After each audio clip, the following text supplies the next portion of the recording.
Shalom saudara sekalian.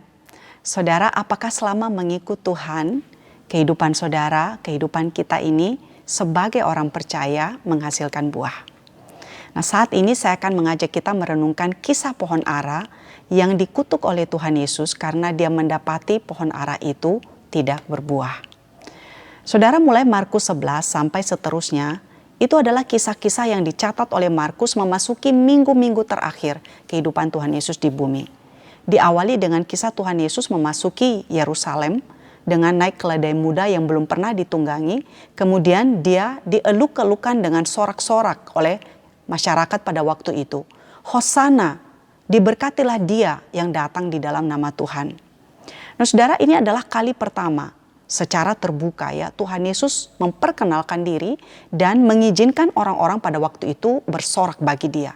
Karena sebelumnya saudara kita melihat bahwa dia selalu melarang mereka untuk mengatakan apapun tentang dia. Nah setelah peristiwa ini Markus mengisahkan tentang pohon ara. Nah saya akan membacakannya bagi kita Markus 11 ayat 12 sampai 14. Keesokan harinya sesudah Yesus dan ke-12 muridnya meninggalkan Betania, Yesus merasa lapar. Dan dari jauh ia melihat pohon ara yang sudah berdaun. Ia mendekatinya untuk melihat kalau ia mendapat apa-apa pada pohon itu. Tetapi waktu ia tiba di situ, ia tidak mendapati apa-apa selain daun-daun saja. Sebab memang bukan musim buah ara. Maka katanya kepada pohon itu, jangan lagi seorang pun makan buahmu selama-lamanya. Dan murid-muridnya pun mendengarnya. Nah saudara, mengapa Tuhan Yesus mengutuk pohon ara yang tidak berbuah? Yang memang pada saat itu bukan musim buah ara.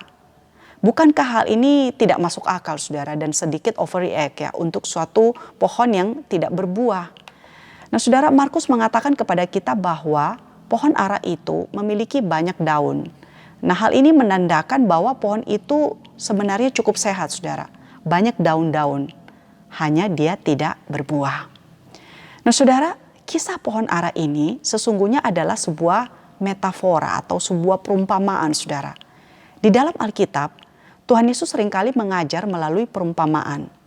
Dan di dalam perjanjian baru, perumpamaan-perumpamaan itu diajarkan oleh Tuhan Yesus melalui perkataan saudara.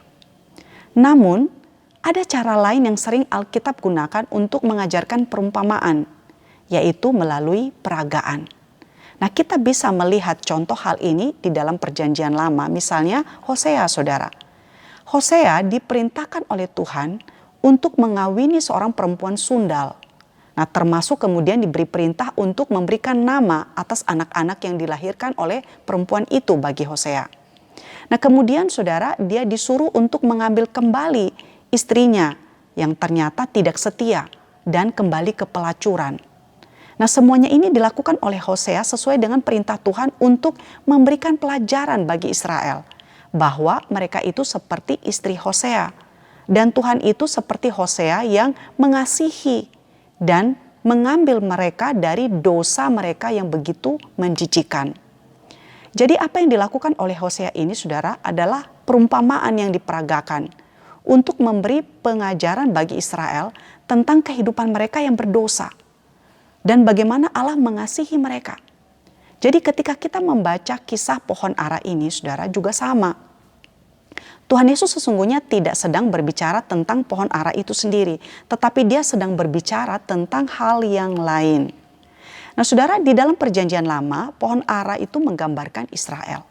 Mereka adalah bangsa yang berlimpah kehidupannya. Termasuk di dalam pekerjaan keagamaan. Seperti daun-daun yang lebat saudara, namun mandul. Dalam hal menghasilkan buah. Nah pengutukan pohon ara itu saudara menubuatkan tentang nasib para pemimpin Yahudi yang saat itu akan menolak Mesias mereka. Sekaligus penghakiman Allah kepada Israel, umatnya yang tidak menghasilkan buah. Saudara, Tuhan Yesus menemukan pohon ara itu tidak melakukan tugas yang seharusnya. Dan gambaran ini adalah gambaran yang sempurna untuk Israel saat itu. Mereka mengklaim diri sebagai umat Allah, tapi mereka tidak berbuah bagi Dia. Nah, kisah setelah pohon ara di dalam Injil Markus ini menggambarkan hal yang hampir sama, saudara. Di mana saat itu Tuhan Yesus datang ke bait Allah dan dia mendapati halaman bait Allah dipenuhi dengan begitu banyak orang yang berjual beli. Dan Tuhan Yesus kemudian mengusir orang-orang itu serta dia membalikan meja-meja penukar uang pada waktu itu. Saudara, bait Allah sibuk dengan kegiatan agama, transaksi jual beli. Dan saat itu terjadi saudara karena berhubungan dengan perayaan keagamaan yang memang membutuhkan hewan korban dan uang khusus untuk pembayaran ke bait Allah. Dan para pedagang tersebut memakai tempat yang dipakai oleh orang-orang non-Yahudi untuk beribadah. Dan dalam jual beli hewan korban itu sebenarnya saudara banyak sekali praktek kejahatan. Para penafsir Alkitab mengatakan bahwa harga merpati yang dijual di bait Allah hampir 20 kali lipat dibandingkan dengan di luar bait Allah. Jadi bisa dikatakan para pedagang tersebut melakukan pemerasan berkedok agama. Sehingga di dalam kemarahannya Tuhan Yesus mengatakan bahwa para pedagang tersebut telah menjadikan bait Allah sebagai sarang penyamun. Nah saudara, bukankah fenomena ini ya mirip dengan gereja-gereja di zaman sekarang ini?